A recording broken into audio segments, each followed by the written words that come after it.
He ate better than kings. Every room he walked into fell silent. Every table he sat at became the most important table in the building. People rehearsed what they would say to him days in advance and forgot every word the moment he looked at them. He was magnetic, admired, pursued. And every single night without exception he went home, sat in a room full of everything money could buy, and felt absolutely nothing. He slept worse than prisoners, because prisoners, at least, know exactly what their cage looks like.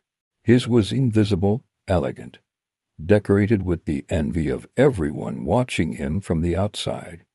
And he had built it himself, one silent, strategic, carefully curated move at a time.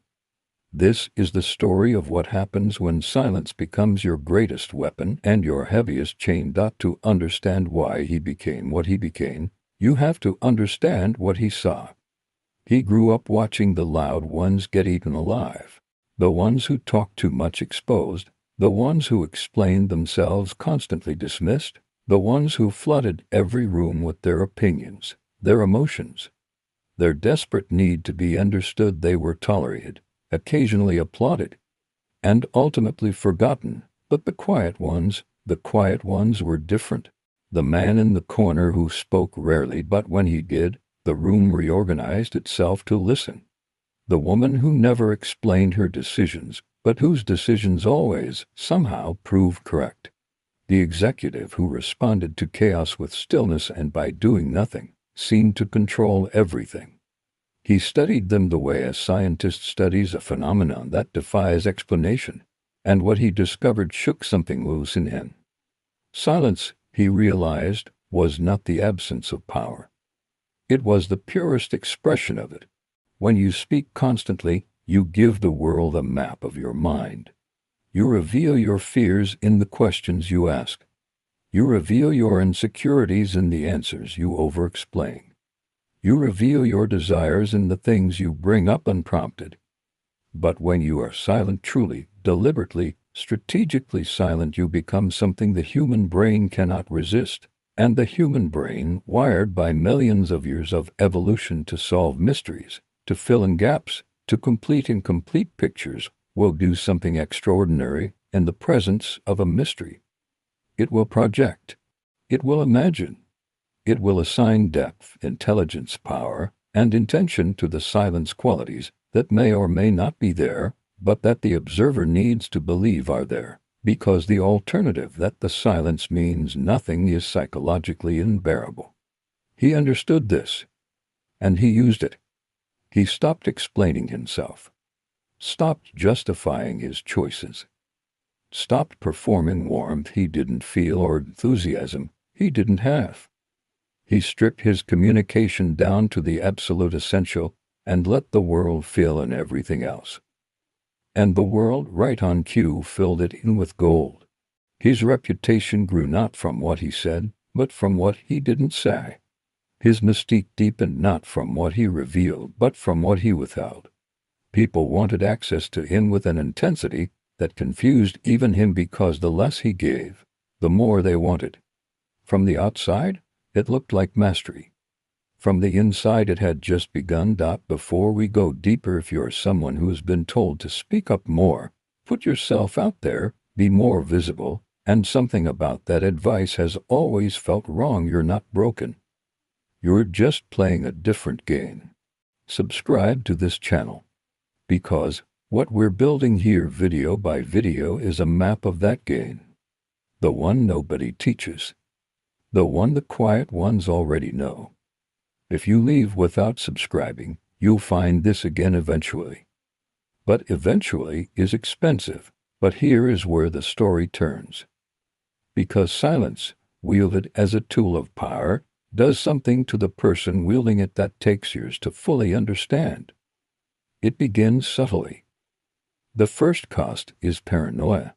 When you build your entire identity around being unreadable, when you train yourself to reveal nothing, explain nothing, react to nothing, you become exquisitely sensitive to the same behavior in others. You start reading everyone the way you know you are being read. The colleague who pauses before answering, what are they hiding? The friend who doesn't respond immediately, what does it mean? The room that goes quiet when you enter, are they admiring you or discussing you? You built walls to keep the world out. But walls, by definition, keep you in too. And slowly, without realizing it, the skill that made you powerful, the ability to read the silence of others, becomes a curse. Because you are now living in a world where every silence is data, every pause is suspicious, every gap in communication is a potential threat. You are never fully present.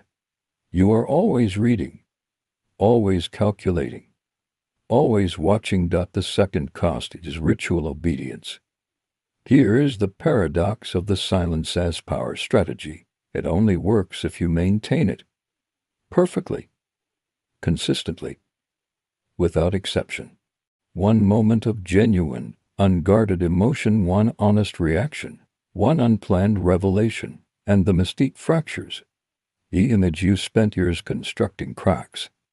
And the world, which projected gold onto your silence, will suddenly see the crack and project something far less flattering. And so you perform. Every day, every interaction, every room a performance.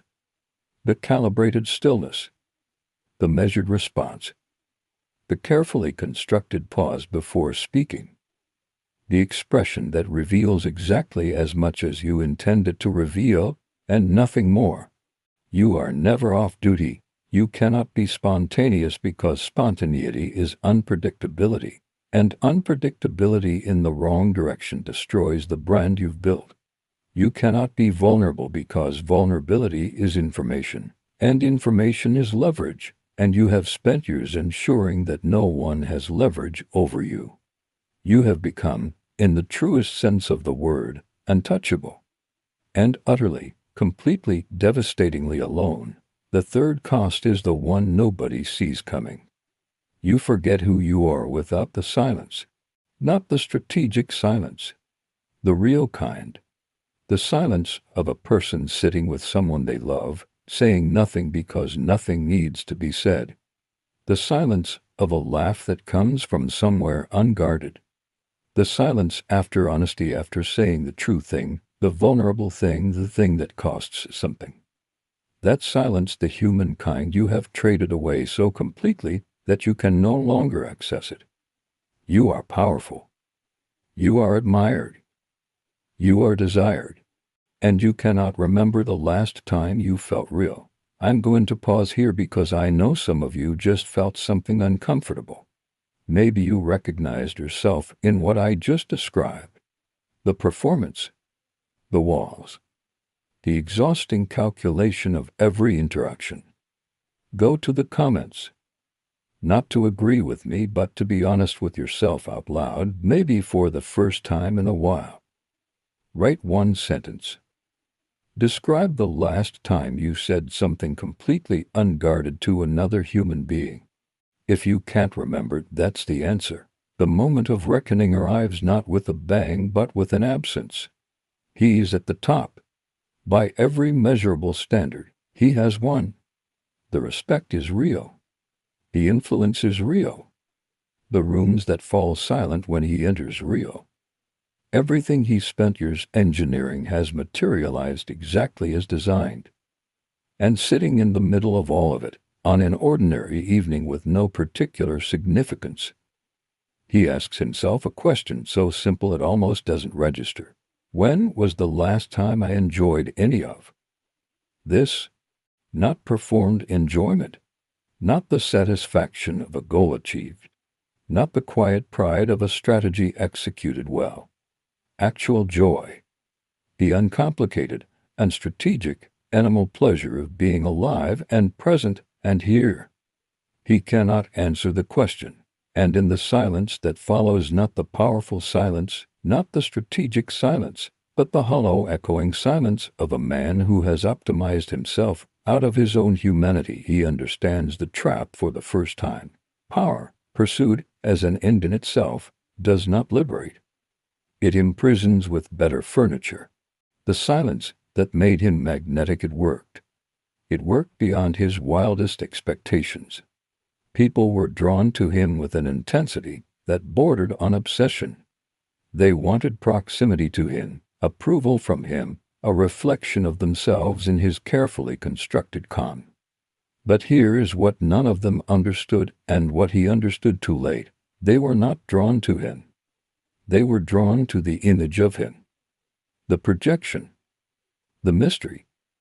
The blank screen onto which they cast their own fantasies of power and control and freedom. The real him, the unguarded, uncertain, genuinely feeling human being underneath the architecture, had not been seen by another person in years. Possibly ever. He had won the game. Completely. Definitively.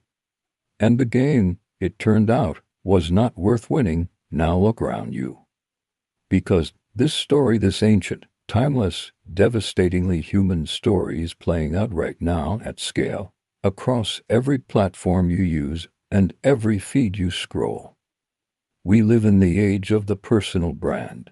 We have been told explicitly, relentlessly, that visibility is currency, that your image is your asset, that the carefully constructed version of yourself that you present to the world is not a performance, it is a strategy, a necessity, a survival skill for the modern attention economy. And so we perform. We curate our silences for maximum effect. We time our responses to signal value. We craft our profiles to project the exact version of ourselves that will generate the most admiration, the most opportunities, the most reach. We have become architects of our own mystique, and we call it personal development. But underneath the brand, underneath the strategy, the positioning, the carefully calibrated public silence, there is a person who is tired, a person who cannot remember the last unguarded conversation they had, a person who edits their texts before sending them to their closest friends, a person who performs confidence so consistently that they can no longer locate the genuine article, a person who is admired by many and truly known by no one. Here's the truth that this story exists to tell. Silence is powerful, genuine, grounded, chosen silence, the silence of a person who is fully present, who listens completely, who speaks only when they have something real to say, is one of the most attractive qualities a human being can possess. But silence as armor. Silence as strategy. Silence as the wall you hide behind because the real you feels too risky to expose. That is not power. That is fear wearing power's clothing. The most magnetic people, the ones who command genuine respect, genuine love, genuine loyalty, are not the ones who have perfected the performance of mystery. They are the ones who are so completely, unapologetically themselves, so rooted in their own identity, so unafraid of being seen that their silence comes not from strategy, but from sufficiency. They are quiet because they are full, not because they are hiding. And that distinction, that single, profound distinction, is the difference between a life that looks powerful and a life that is powerful. Between attractiveness as a tactic and attractiveness as a truth. Between a cage with a view and genuine, breathing, imperfect, irreplaceable freedom. Silence makes you attractive, but only the silence that comes from knowing exactly who you are and being completely unafraid to let the world find out. Everything else is just a very beautiful prison. If this story found something in you, something you've been carrying quietly for a long time, subscribe. Because this channel exists for exactly that person. And drop a comment. Tell me, are you using silence as strength or as a shield? The most honest answer you've ever written might be waiting right below this video. I'll see you in the next one.